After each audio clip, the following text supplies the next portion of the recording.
Hello everybody, how's everybody doing? It's your girl Z Unicorn here and I'm back with another video. Now I am super excited for today's video only because what I'm going to be talking about is super near and dear to my heart. I absolutely love my console and I wanted to do this video because I've been getting a lot of questions, people reaching out asking me if it's still worth it to own a Nintendo Switch Lite in the year 2022 and what my experience has been like with it, and if at all they should get one. So I'm hoping this video can kind of shed some light. I mean, obviously owning the Nintendo Switch Lite, I don't really know what it's like to own the original Nintendo Switch console, because the experiences, as much as it's the same platform, the experiences are different.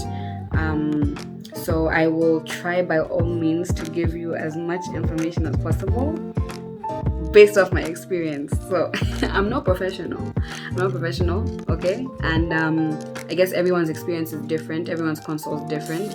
Also maintenance as well is key in taking care of these consoles, because I mean, especially handheld consoles, they're very delicate. And yeah, I guess I'm getting into the video now, but like let's just cue the intro.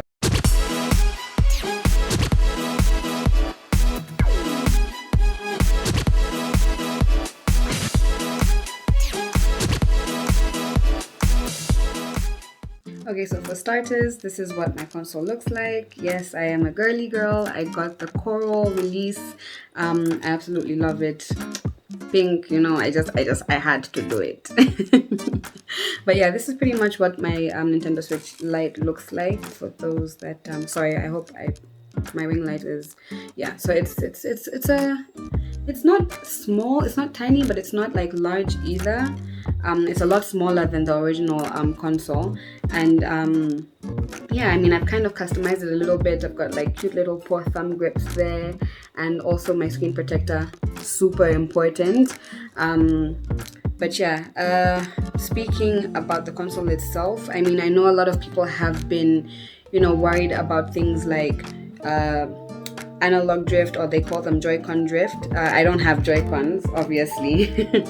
Joy-Cons are the detachable you know, controllers, but I don't have them because it's like it's one entire console. So but I can still experience drift on this. Don't get me wrong, you can still experience drift on your Nintendo Switch Lite, but personally for me, I haven't experienced any issues with mine. I got mine in the year 2020, and well, this is 2022, so I've had it for about like 2 years. I'm going to 3 years now, seeing as like 2022 is practically over. But yeah, I haven't experienced any problems with any analog drift. I think one of the reasons why that hasn't happened is because I've been told that that only occurs when you're playing like high intensity games. So like if like, let's say for instance Super Smash Bros, something that requires you to use your analogs a lot. Also if it is exposed to a lot of dust. So like I mentioned earlier in the beginning of this video, maintenance is super important. You want to be able to protect your console from dust at all times, because I mean, that is, if at all dust does enter these little crevices here, if dust enters there, then it can ruin the control system and kind of give you not even kind of, but give you Joy-Con drift. There are some ways to fix it. I mean, I did Google a couple. I did my research before I got my console, and there are some people that have managed to get rid of the drift by simply just detaching the controller or the analog and cleaning the inside of it and then putting it back. But for me, I don't like messing around with technology. If I started experiencing drift, it's over for me. I mean, if anyone can fix it, I would probably just like take it in for it to be fixed, as opposed to like fixing it myself. But you just want to try by all means. I mean, prevention is better than cure. So just try and protect your console from any form of dust or dirt at all times. So the way that I do that is simply, I own a case. I got this from Geekshare. Absolutely love it. It's super cute. It's got a paw here and a cute little cat in the back. These cute little paws. Look at them. Stop. Forgive me. But yeah, I love this case. super sturdy. Also, it has like a velvety base as well, so that's like, it protects it. There's no like friction or anything like in the case. Also, I think I just like keep a few of my other thumb grips in there. Don't mind the screws. Not like I need them or anything. But yeah, it's the best way, I would say, to protect your console from any form of dust. So like whenever you're done playing with it, just pop it in here, and yeah, you should be good to go. So basically, I would say that it is worth getting, especially if you're somebody that's like on the move a lot and still like wants to keep themselves occupied, or just tune into like, or tune out from like reality and just like play a few games here and there. It can be a little bit antisocial though, so like if you're somebody who's like hanging out with family or whatever, I wouldn't recommend you carrying it along unless maybe you're going to be like chilling on your own. But I would definitely recommend you get it. I haven't experienced any issues with mine as of yet. Like I did mention that I'm relatively new to the Nintendo platform. I have only had my console for like 2 years, and then also at the same time, Switch games are expensive here, guys. Gaming is a luxury now, okay? Gaming is a luxury. I mean, it's tough. But once in a while, I will get myself like a flagship game and whatnot. So also in terms of battery life, because that's another question that I got a lot as well. It depends on the game that you're playing, okay? For me, if I'm playing Legend of Zelda, Breath of the Wild, it chews a lot. It does chew a lot, but I'm not talking about like maybe 30 minutes, 40 minutes. I would say on average I get about 1 hour to like 1 hour 30 or 40 minutes gameplay.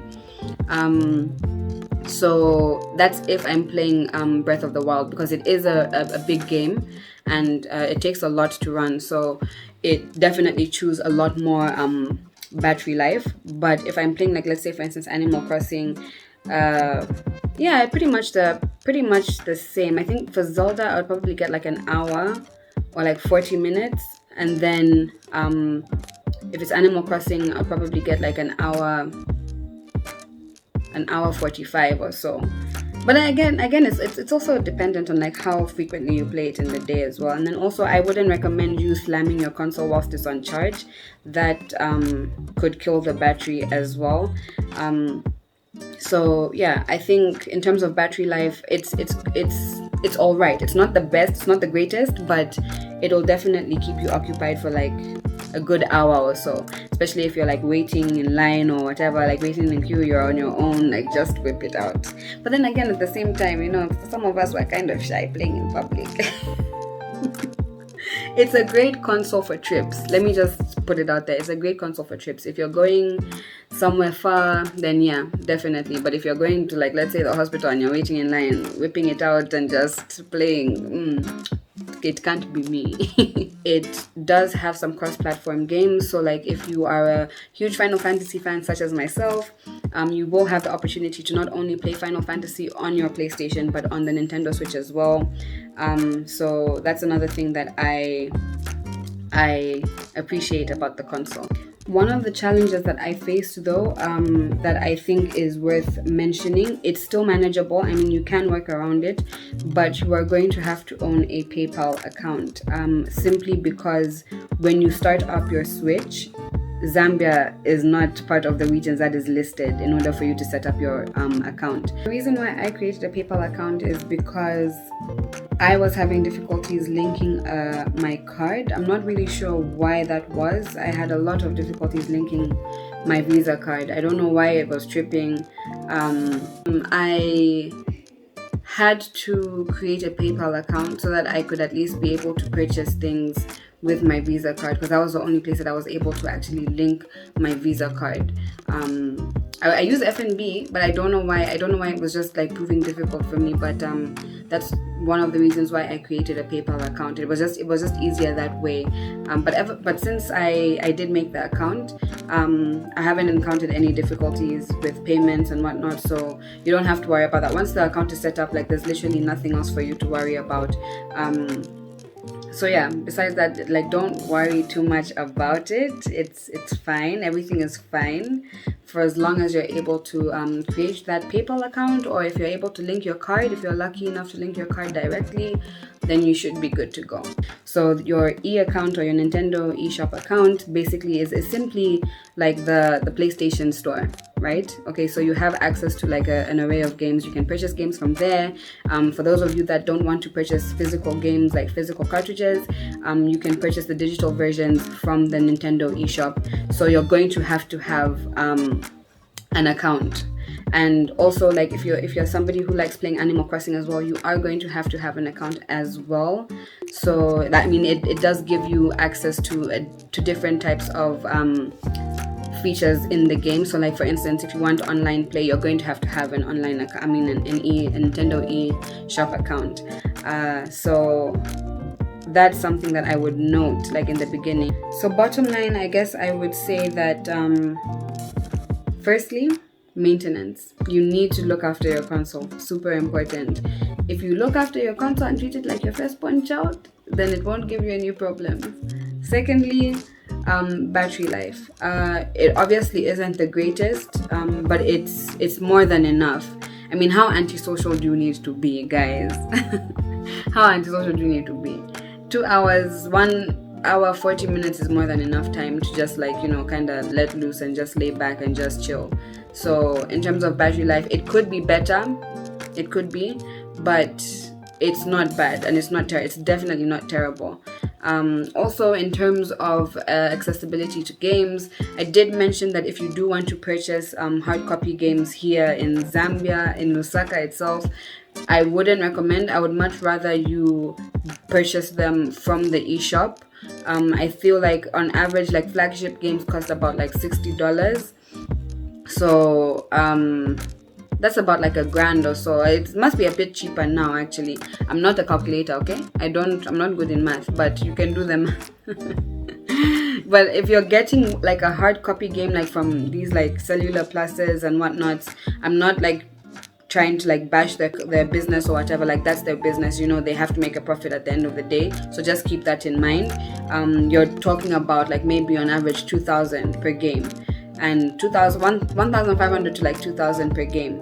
So in terms of like accessibility to games, accessibility of games, I mean, Switch games are there. You'll find them anywhere. Like you can go to Sony, you can go to Cellular Plus, you can go to Mobile Monsters. I mean, they're all there, but just be willing to dig very, very deep into the pocket. So that's all I can really say about that. In terms of accessories, I get most of my accessories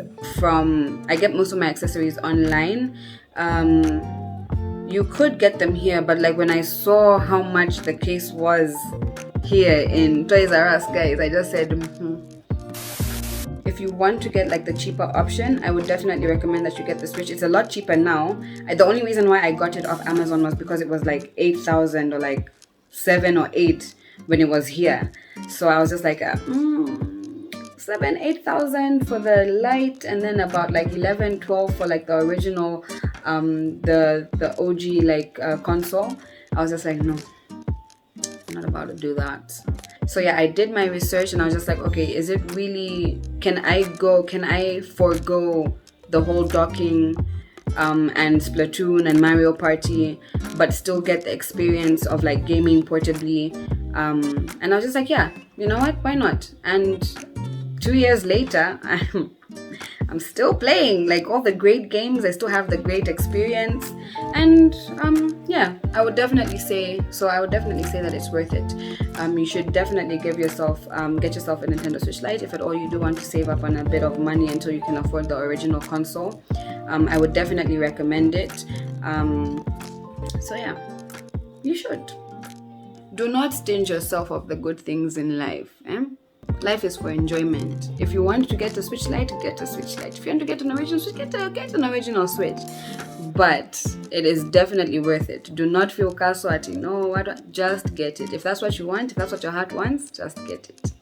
I definitely have no regrets whatsoever. If you hear my little nephew in the background, sorry. It's in the evening now that I'm recording this video, so yes, the dedication is real for you guys. I just hope that you love me as much as I love you guys. But yeah, once again, thank you so much for tuning into this video. If at all you are a returning subscriber, thank you for watching this video up until the end. If you're new here, I hope you enjoyed yourselves, and I really do hope that you like and subscribe. Hit that subscribe button and hit the notification bell as well, so that you don't miss any of my videos. So yeah, thank you so much for tuning in. Can't wait to see you guys in the next one. And before I go, just to keep it interactive, you know I like keeping things interactive. What concerns did you have about the Nintendo Switch? I'd love to hear if at all you guys did have any like concerns of your own, any myths or legends that you've heard about the Switch. Also, do you guys own any Nintendo Switches, whether it's the Switch Lite or whether it's the original Switch, or maybe you guys are lucky enough to own the latest OLED Switch? If at all, I would be very interested in hearing you guys' experiences with the consoles, with your consoles as well, if at all you've experienced any issues with yours. But until then guys, that's it from me. I hope you enjoyed this video, so stay quirky.